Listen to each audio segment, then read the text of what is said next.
Welcome to Shannons Club TV, the show for all motoring enthusiasts to rediscover the histories of significant cars in Australia.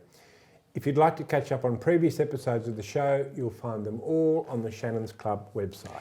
In each episode, we take an up-close look at our feature car with an owner's well-preserved example, and we get the latest market news from the Shannons auctions team. So let's get things rolling with the distinctive coupe that brought European flavour to Japan's unique rotary-powered sports car, the Mazda RX7 Series 4. The original 1978 Mazda RX7 was always going to be a tough act to follow. It quickly became the best-selling sports car Japan had ever seen and reversed the dubious reputation of rotary engine Mazdas in the US. But for all its brilliance, it had shortcomings, which were increasingly evident by mid-1981 when serious work began on planning its successor, the P747 RX7, which we think of locally as the Series 4. What the product planning team wanted was a better RX7 that would still attract custom from those who had bought the original. To achieve this end, they selected a high-class sports car as the benchmark. This car was the Porsche 944. Little could the Mazda people, or even for that matter, the Porsche people, have known that it was already the beginning of the end for front-engined Porsche sports cars.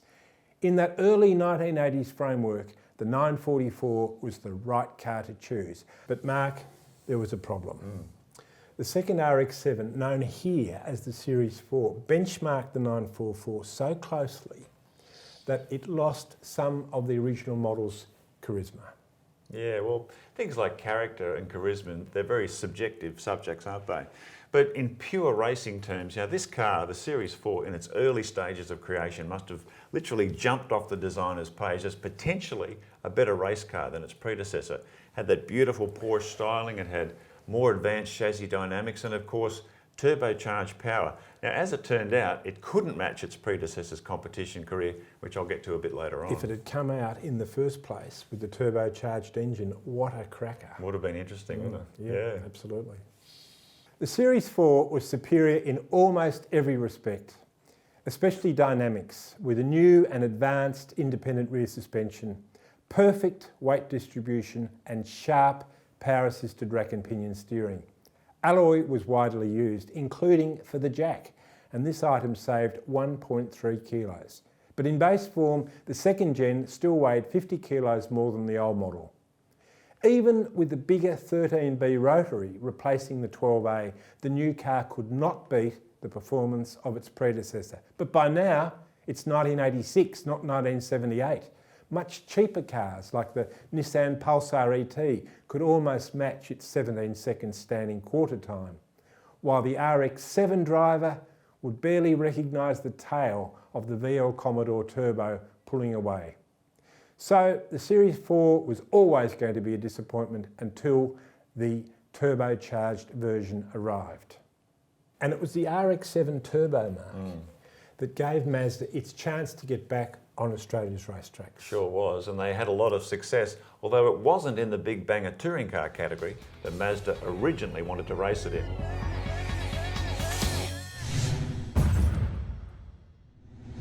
The giant-killing success of Alan Moffat's 12A and 13B rotary-powered Mazda RX7s in Aussie touring car racing in the 1980s Group C era was a stunning achievement. So expectations were high that its second generation, or Series 4 replacement with turbocharged 13B power, would raise the bar to new heights. However, as much as it may have looked like a natural-born racer with its slick Porsche styling, a Series 4 RX7 Turbo in full Aussie Group C trim was destined never to become a reality. For 1985, Australia dropped its homegrown touring car rules in favour of international Group A, and revision of the long-standing seat-to-roof height rules by the FIA ensured the RX7 was no longer eligible as a touring car. Its fate was sealed by the rulemakers. John, the first generation Mazda RX7, that was always the subject of much debate over its acceptance as a touring car in the traditional four-door sedan sense, as opposed to a pure sports car. So, as an enthusiast, how did you see that?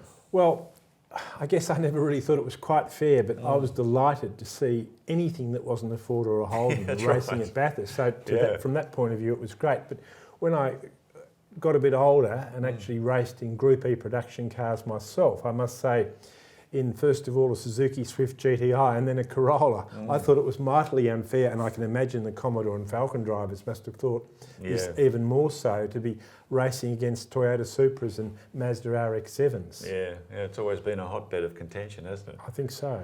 But interesting the way Mazda went with this car too, compared to the first generation RX7. This second one seemed to be more of like a Grand Tourer type Everything of car. was going that way, wasn't it? Like Datsun had the 240Z, which morphed into the 300. It was the got same bigger kind and of thing. That things go, and the curious paradox there is that the Mazda product planners were very keen not to go the way that the Z car had gone. Yeah. But they were still heading a bit that way. Yeah, they can't help themselves, I think. That's right. Yeah. Even though the RX7 Turbo did not become either a Group C or Group A touring car, it did get to prove its racing credentials in local showroom stock or Group E racing by winning the 1988 Australian Production Car Championship. The RX7 Turbos of Peter Fitzgerald and championship winner Gary Walden were clearly in a class of their own, as Holden's VL Commodore Turbo, Mitsubishi's Starion Turbo and Toyota's hefty Supra were left to fight over the crumbs. In a two-car war that went right down to the final round, Walden claimed victory with an impressive 5 wins from 7 starts. Mazda also won the Manufacturers Award with a perfect score of 7 wins.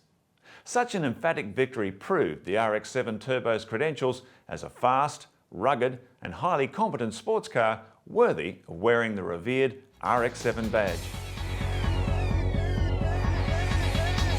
Remember, you can build your own virtual garage on the Shannons Club website.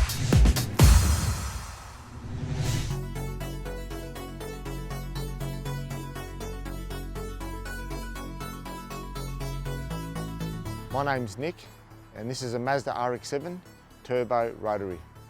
And it's a 1990 model, 2.6 litre, and I bought this car brand new. This is all original, it's never been touched from factory, and nothing's been changed on it. This was originally just for weekender. As time went on, I ended up storing it away, didn't really drive it much. It's only got 36,000 Ks. What attracted me to this vehicle back in 1990 was that it was a rotary, which I happen to have a love for rotaries, and it was a turbo. The rotary engine was produced by Mazda and Mazda only.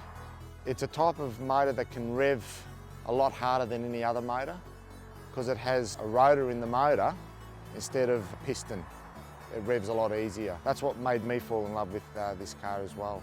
I don't have any friend that I know has a rotary anymore, so I'm the only one that has it.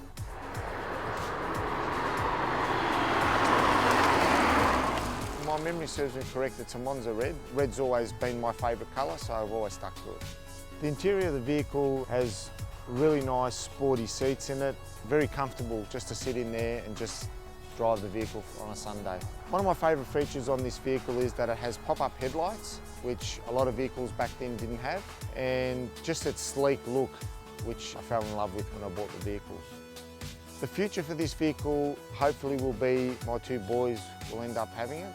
Most likely share it between the 2 of them, and hopefully they'll pass it on to their kids one day. We all love going for a drive in it. We used to take this for Sunday drives before we even had kids. A lot of history in this car and hard to let go. This is part of our family.